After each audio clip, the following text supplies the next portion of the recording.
Ada for wanting to date my best friend's ex after he lied to me about her feelings when they broke up. I, 21M, have been best friends with Josh, 21M fake name, since we were kids. His family moved in down the street when we were young, and ever since our first meeting we were inseparable. We liked all the same things, watched all the same shows, and even had the same bike, whatever the generic one from Walmart was in like 2008 that every kid had. We were so similar that our parents would joke all the time that we were long-lost brothers, and honestly the fact that he truly was like family to me makes this suck even more. As we got older, it wasn't a surprise that our preference in girls ended up being similar as well. We almost always found the same girls attractive and made a pact really early on that we would never let a girl come between us. It worked for a really long time, but I think that was mostly because he always ended up getting the girl, and so I would back off. Although I always thought of us as brothers. Our physical attributes couldn't be more different. Josh was much taller and a lot stronger than I was. We both did flag football as kids, but I stopped by the time we reached middle school because I was tired of being the smallest guy out there.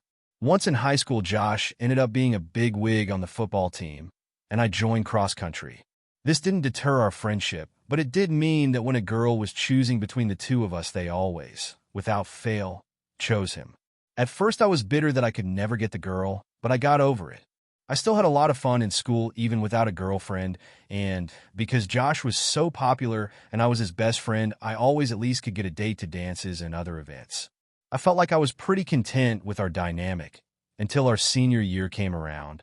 It was on the first day back that I met Jane, also fake name, and even from across the room I knew that I was in love. She was physically my type, but that was only part of what attracted me to her. Once I got to know her, I saw how smart, strong, kind, and funny she was. I was totally smitten, but that also meant Josh was too. True to the pattern, in both our attempts to date her, she chose Josh over me. Although I had been gutted at the loss, I was able to get over it because I saw how happy she made my friend. I'm not gonna lie though, it took me a long time to get over her because she really was just that amazing. I tried to focus my attention on other girls, but they were just nothing compared to her. I was able to keep my feelings away, and over time I got used to everything being platonic. Josh and Jane dated for almost all of our senior year, but then they broke up right before graduation. Josh had gotten a football scholarship at a college the next state over, and Jane planned to stay in town and start an online college program to study speech and language pathology while she worked the front desk at a pediatric therapy place. I thought they were going to do long distance, but I guess they both decided it would be best to just go their separate ways. After it happened, Josh texted me to say they had broken up, and I remember even though it was late, I ran from my house over to his, so I could be there for him. He had said that it was mutual, but he seemed to be pretty upset about it. When I pressed him about it, I remember he told me that Jane had said some mean things in parting, and that was why he was upset. At first, he wouldn't tell me what she had said, but eventually he told me that Jane had mentioned that I had creeped her there during the entire relationship. Apparently, she could tell that I had a crush on her, and it made her feel really uncomfortable any time that I was around. Josh said she was only pretending to be my friend since he and I were so close, but that she didn't want to pretend anymore. I was shocked when Josh told me, and also really embarrassed. I thought that I had done a good job at hiding my feelings and that the three of us had been really good friends. To hear that the whole time she had been uncomfortable around me was really hard to hear. Josh seemed to really be in my corner though, and also seemed upset that she had said those things about me. He said that he knew I was just being a good friend, and that even if I had liked her at first, that I wasn't trying to pressure my feelings onto her. I remember feeling grateful for Josh, and at his insistence, the two of us ended up distancing ourselves even more from Jane for the rest of the year. I wasn't rude or anything, but I also didn't go out of my way anymore to try to see or talk to her. When graduation came, I had almost already gotten used to not having Jane in my life anymore, motivated by the knowledge that she didn't even see me as a friend. Not long after high school ended, Josh went out to his new school to start football training, and I stayed in our state, not too far from our hometown. I had gotten a scholarship from our state school for cross country and moved into student housing when the fall rolled around. That was 3 years ago, but even with the distance and life changes, I still felt like Josh and I were best friends. But now is when things started to change and where I might be the asshole. Just last month, while I was on break from school, I was helping out my older sister by taking my niece to her speech therapy appointment. I didn't recognize the name of the place when my sister sent it to me, but the location seemed familiar. When I walked in with my niece, I was totally shocked to see Jane sitting behind the front desk. Apparently, this was the same place she had started after high school, but they had changed the name a few years ago. I'm not going to lie, I was really excited to see her, even though her last words about me to Josh were brought right to the front of my mind. She was so sweet to my niece, though, and had great things to say about my sister. They had been coming here for almost a year now, so the two of them had talked before, but since my older sister was already out of the house by the time I knew Jane, they didn't realize the connection. I had to be in the room with my niece during her session, so I couldn't stay to talk, but I really wanted to. I thought it was for the best, though, because as excited as I was, I knew she probably didn't feel the same. I realized, though, that I never did apologize for making her uncomfortable back in high school, since after that day, Josh and I basically quit talking to her.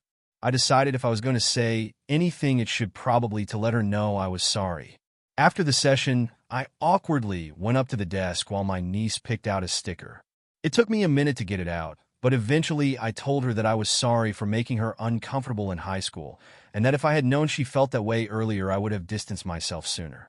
When I said it, she looked at me all confused and asked what I was talking about.